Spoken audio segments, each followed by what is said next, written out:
اور اگر کسی کو ٹپا نہ آیا تو ایزل کی آنکھوں میں شرارت ناچی۔ پھر اسے اپنے پارٹنر کی 3 برائیاں بتانی ہوں گی سب کے سامنے۔ ہائے اللہ!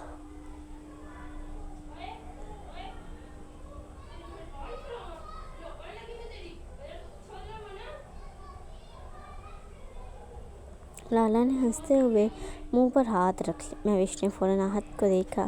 آپ ابھی سے سوچنا شروع کر دیں۔ آہت نے سینہ جوڑا کہ میں تو پنجاباں دا شاعر ہاں۔ حمزہ فوراً بولا ہاں واٹس ایپ سٹیٹس والا شاعر۔ ایک اور زوردار قہقہا گونجا۔ شمشیر خاموش بیٹھا ایزل کو دیکھ رہا تھا۔ اگر تم ہار گئیں تو؟ اس نے آہستہ سے پوچھا۔ ایزل نے گردن اکڑائی۔ ناممکن۔ اور اگر ہار گئیں، وہ باضد تھا، تو آپ میری 3 برائیاں بتائیں گے۔ شمشیر کے ہونٹوں پر آہستہ سی مسکراہٹ آئی۔ برائیاں تم میں؟ وہ ذرا سا جھکا۔ بتانی پڑیں گی۔ ایزل کے کان سرخ ہو گئے۔ سامنے بیٹھا حمزہ دونوں کو گھورتا رہ گیا۔ اوئے! یہ مقابلہ شروع ہونے سے پہلے ہی رومانس کیوں چل رہا ہے؟ جہانگیر نے ہنستے ہوئے گردن ہلائی۔ یہ دونوں کہیں بھی محفل الگ لگا لیتے ہیں۔ ایزل نے شرمندگی سے شمشیر کو کوہنی ماری۔ شمشیر نے اس کا ہاتھ وہیں پکڑ لیا۔ چھوڑیں! وہ آنکھیں دکھاتے غصے سے بولی۔ وہ دانت پیستے ہوئے سرگوشی میں بولی۔ سب دیکھ رہے ہیں۔ شمشیر نے بالکل سنجیدہ چہرہ بنا لیا۔ دیکھنے دو، حسد کریں گے۔ ایزل نے جھٹکے سے اپنا ہاتھ چھڑوایا۔ ہیلو، فیملی فنکشن ہے۔ حمزہ نے فوراً بات پکڑی۔ رہنے دیں، یہ دونوں تو ٹرائل ورژن چلا رہے ہیں۔ سب ایک بار پھر ہنس دیے۔ آہستہ بیگم نے مسکراتے ہوئے ڈھولکی والوں کو دیکھا۔ پہلے محفل کی رسم ہم شروع کرتے ہیں۔ انہوں نے ڈھولکی اپنے قریب کھینچی، ہاتھ کی انگلیاں چمڑے پر رکھیں۔ ہال خاموش ہو گیا۔ ڈھولکی کی پہلی تھاپ پڑی اور شائستہ بیگم نے مسکراتے ہوئے محفل کا افتتاحی ٹپا چھیڑ دیا۔ ڈھولکی کی پہلی تھاپ پورے ہال میں گونجی تو ہر چہرے پر مسکراہٹ پھیل گئی۔ شائستہ بیگم نے مسکراتے ہوئے اپنی چادر ذرا سی سنبھالی، پھر ڈھولکی والی کی طرف دیکھ کر بولی، چلو بھائی، محفل دا آغاز رب دے ناں نال۔ ڈھولکی کی تھاپ ذرا تیز ہوئی۔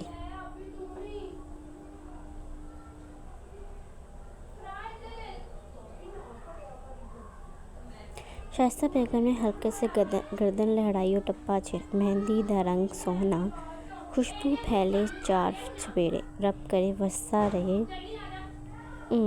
جہانگیر نے ہاتھ جھک کر سلام کیا۔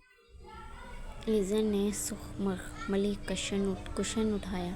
تیار ہو سب ایک ساتھ بولے۔ ڈھولکی کی رفتار تیز ہو گئی۔ کشن پہلے حمزہ کے ہاتھ آیا، اسے فوراً مہوش کی طرف اچھال دیا۔ مہوش نے ہنستے ہوئے آہت کو دے دیا۔ آہت نے جان بوجھ کر دیر کی۔ اوئے جلدی! حمزہ چیخا۔ آہت نے ہنستے ہوئے کشن جہانگیر کی طرف پھینکا۔ جہانگیر نے دیکھا بغیر شمشیر کی طرف اچھال دیا۔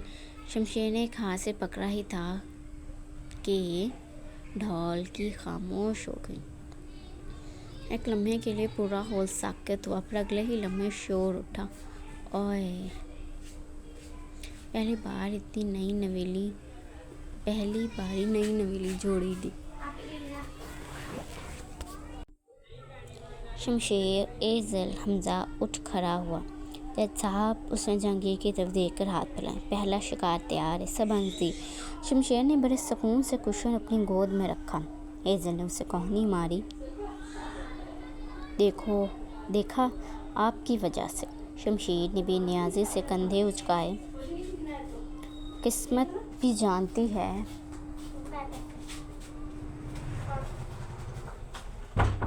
سب سے خوبصورت جوڑی کون سی ہے۔ مہوش نے دونوں ہاتھوں سے اپنا ماتھا پکڑ لیا۔ شروع ہو گیا۔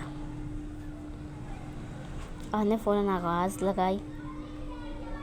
وہ شمشیر فلٹنگ بعد وچ پہلے ٹپا۔ حمزہ نے بھی تالی بجائی۔ ہاں جی دلہے راجا، وقت شروع۔ شمشیر آہستہ سے کھڑا ہوا۔ اس نے ایک نظر ایزل کو دیکھا، پھر گردن ذرا سی جھکا کر بولا، بیگم پہلا وار میری طرفوں۔ ایزل نے بازو باندھ لیے۔ دیکھتے ہیں کتنے بڑے شاعر ہیں۔ شمشیر نے ہلکی سی مسکراہٹ کے ساتھ ڈھولکی کی تھاپ پکڑی اور گایا۔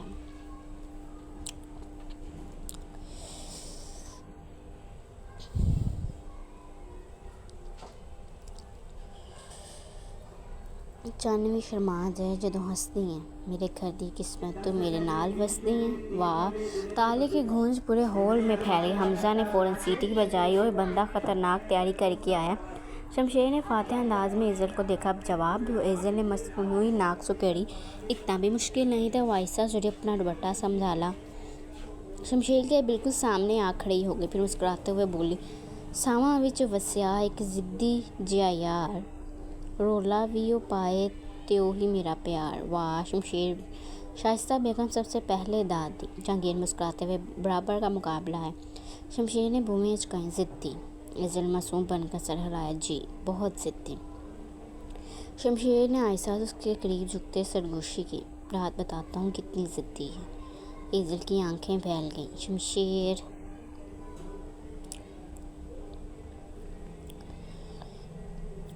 ہاں سب سن رہے ہیں۔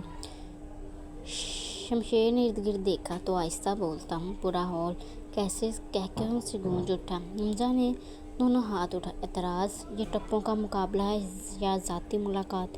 ہاتھ نے فوراً ساتھ دیا، جج صاحب ان دونوں کا فاصلہ رکھنے کا حکم دیا جائے۔ جہانگیر ہنسی دباتے سنجیدہ چہرہ بنایا، حکم جاری کیا جاتا ہے، کم از کم 1 فٹ کا فاصلہ رکھا جائے۔ شمشیر نے فوراً ایزل کی طرف دیکھا، نامنظور؟ کیوں؟ حمزہ ہنس پڑا۔ شمشیر نے پورے اعتماد سے جواب دیا، بیوی میری، فاصلہ آپ طے کریں گے؟ وہ سوالیہ ہوا۔ پورا ہال ایک بار پھر ہنسی کی گونج سے گونج اٹھا اور ڈھولکی کی تھاپ دوبارہ بجنے لگی۔ کیسی لگی کمنٹ میں مجھے لازمی بتائیے گا۔ اگر رات تک اس ایپیسوڈ کے 30 کمنٹ ہو گئے تو نیکسٹ ایپیسوڈ بھی آج رات کو مل جائے گی، ورنہ کل یا جب مجھے ٹائم